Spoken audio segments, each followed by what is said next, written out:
好，科技戰要來看到是川普封鎖中國，但是他現在陷入的3重危機，等一下我們一一來拆解。第一個就是美國呢，42州現在都爆發了這個抗議，而且是多達了140幾場哦，因為這些人民不想要建 AI 的資料中心，於是就爆發了各種的反彈聲浪。第二件事情是包括了三星跟 SK 海力士等等的韓國廠，他們為了避免來自於美國的限制，於是轉向中國大陸，希望去買中國的半導體設備。第三件事情是北京擴大它的科技上面對於美國的制裁，包括了說有7家的美方實體，它都把它陷入在制裁的名單當中，包括了對美國無人機的制裁等等。好，現在呢，美國的 AI 晶片霸權恐怕糟粕的是內外夾擊。今天做深度的剖析。好，來看到的是這一場來自於科技上面的壓力哦，川普的3重壓力，剛剛我們特別提到了盟友轉向，還有大陸的限制等等。那我們看到具體到底發生了什麼事情呢？因為美國的科技巨頭為了要搶占 AI 的競賽優勢，現在投資的錢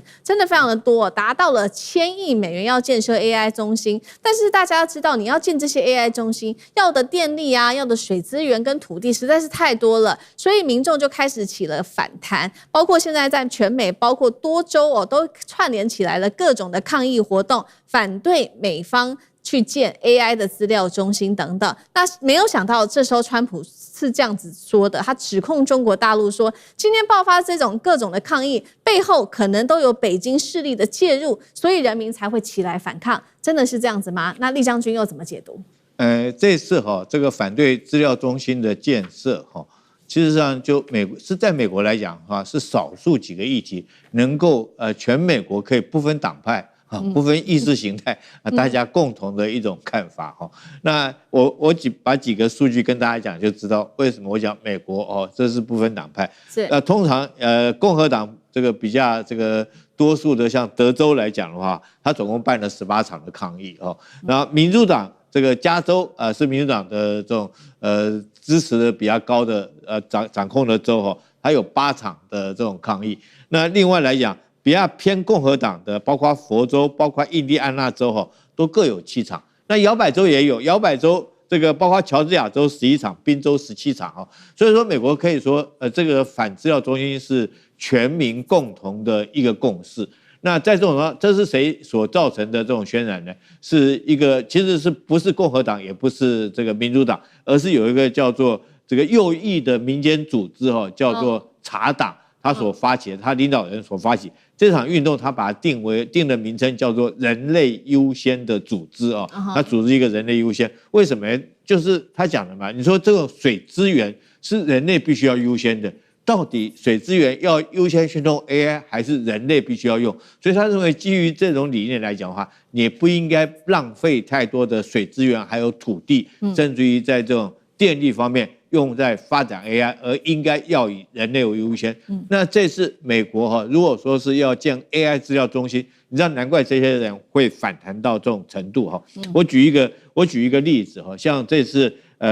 加州這邊他們在沙漠區裡面。因為他們計算過，如果要設 AI 資料中心，它用的水要到9.84億公升那麼多，那確實會影響到老百姓嘛。對，所以這次來講的話，全國都引起有這種共識來反對這件事情興建。那就川普來講的話，他唯一一個就是把這個鍋又甩給中國，都是中國這個在煽動這個中國在北京勢力介入所造成的。事實上是美國全民老百姓的共識。好，這個是 AI 要發展美國現在面臨的川普的第一個問題。第二個問題是，好，我現在要對於中國大陸做限制。各種的出口，但是呢，沒有想到也會害到自己的盟友，那就是南韓了。南韓的這些半導體大企業現在也開始重新做布局，甚至好好的跟中國大陸建立關係。最新消息，我們來看到是韓國半導體的巨頭三星跟 SK 海力士，他們開始測試大陸的半導體設備了，也就是這個關鍵的蝕刻機。原因是什麼呢？因為這2家大廠其實在中國大陸都有設廠，主要是生產這些記憶體相關的晶片那三星在中國的西安 ，SK 海力士在無錫跟大連，他們擔心說，如果美國接下來進一步對中國大陸做制裁的話，可能影響到他們在這邊後續拿到美國設備的這些維護跟產能的擴張，於是呢，他們轉而希望能夠跟中國大陸的這些廠商來自己去買設備，而不再跟美國買設備。那另外一件事情，美國盯上的還有要對中國大陸的這個光模組來課徵這些關稅，也就是不讓它來進口。光模組現在中國大陸在全球的市占大約是56%而已。那如果美國真的做了一個出口的限制，他們靠自己的話，需要2年時間才能補上缺口。這樣子對自己真的好嗎？楊老師怎麼看這2件事情？我在這裡也提過，過去美國科技戰對中國是希望把中國的工業打壓，然後成為一個孤島。那以美國的技術領先的這些不管是成品、技術設備、零件，甚至人才，那開始呢對中國進行一些圍堵、隔離、打壓，那希望中國的整個科技發展能夠慢下來。但這10年呢，這個孤島化現象反而是美國了。因為一方面是中國自己本身的技術突破、自主的發展，另外一方面呢是整個供應鏈、市場以及成本的考量，反而是加速了美國自己不得不把自己的邊境，比如說關稅這個高築，然後呢，出口管制、進口管制，現在一切都開始採取更多的进口管制。韓國的這2家廠商本來在美國的科技戰之下，他都用美國的這個廠商的一些設備，比如說應用科技啊等等之類的。結果現在美國更擴大它的出口管制，韓國為了要求生存，而且韓國為了求中國市場整個全球南方市場。他當然就開始要運用中國自己本身的這些這個設備，而這10年中國技術的發展也突破成熟的這個製程也完全沒有問題。那當然對中國而言這是個機會，為什麼？你進入到全球大廠的供應鏈，更加的去檢驗你的產品的這種適用性。那第一點，那第二點就是說，你在這個AI 資料中心的這些光纖設備的層面，那更是如此。其實美國整個大概目前為止有800座資料中心正在這個規劃新建，可是過去3個月已經停了大概1/10，80座，因為全美國人都在反對，42個州都在反對，他們對資料中心的反對比反對核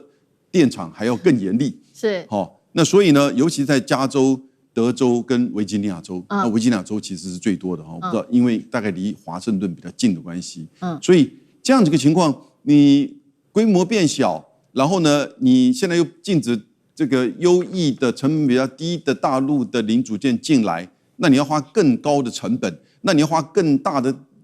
能力去搞那個電的問題。所以我覺得以後美國的 AI 資料中心在美國本土我覺得不要搞了，你知道嗎？但基本上大概就是把它逼出去，到海外去找生存。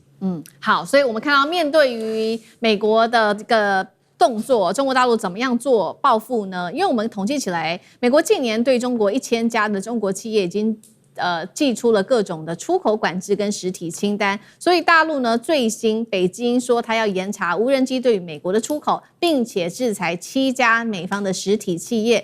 包括了延伸到了晶片到無人機到零組件相關的供應鏈都會來做制裁，是不是？這也是習川會前雙方來各自叫板來做鋪路。那賴老師又怎麼看？我覺得這是一種測試啊，這個美國要測試中國大陸有多麼想去美國訪問。為什麼？因為他的一連串的動作都是非常的挑釁跟不友善。7月30號，先跟何立峰有一個通話，通話理論上講，那就是因為要解決問題嘛，好像講的也都說，雙方氛圍都不錯，講的都很好啊，很有建設性，而且呢，很有深度啊，等等都講完了。第2天，美國就下重手了，就對於中國大陸的43家企業，就下重手了。這裡面有包括這個思念那個水餃，美國人一年吃多少顆中國的這個冷凍水餃，吃多少粒中國的這個瓜子，他就說因為他的溯源跟新疆有關所以就對於中國大陸就下這個手。中美的貿易額是6000多億美元，坦白說這幾家企業佔貿易額來講根本不算數，根本看不上眼。但是這個是挑釁性極強，羞辱性極強，非常不友善。也就是說，把拜登時代的這個新疆的問題再重新拿出來，因為這個法案是2021年的時候拜登時代弄的一個法案嘛，然後現在把它重新拿出來對中國大陸，那就要看你本身的反應是怎麼樣，也就是說看看你中國大陸是有什麼樣的一個反應。大陸沒幾天，你看，就下重手了，我們叫施重拳。這重拳第一看起來你覺得就7家企業好像不怎麼樣，現在的訊號是說，只要為美國政府接項目的工作的，對中國不利的企業都是中國打擊的對象了。其實這個意涵呢就在這裡，那也就是包括外國的企業要幫美國政府做事，要打擊中國的，那這些企業可能中國大陸都會成為拒絕往來戶。另外幫這些企業跟它有關的所有的會跟中國大陸的數據有關的，也可能都是未來中國大陸要清理的對象，這個威懾性很強的。所以不要看說，哎呦，好像7家企業對43不成比例，沒有，我是覺得這個是重手，這第一個。第二個，美國本來要禁無人機，不是嗎？尤其是拜登時代一直到川普要禁中國的無人機，後來他們說還是不禁了，原因在哪裡？就是因為禁不得嘛。現在不是現在是中國是禁了，我不給你了。之前你是說你不要賣，但是問題就是美國做不出來。那現在美國的消防隊、警察、邊界。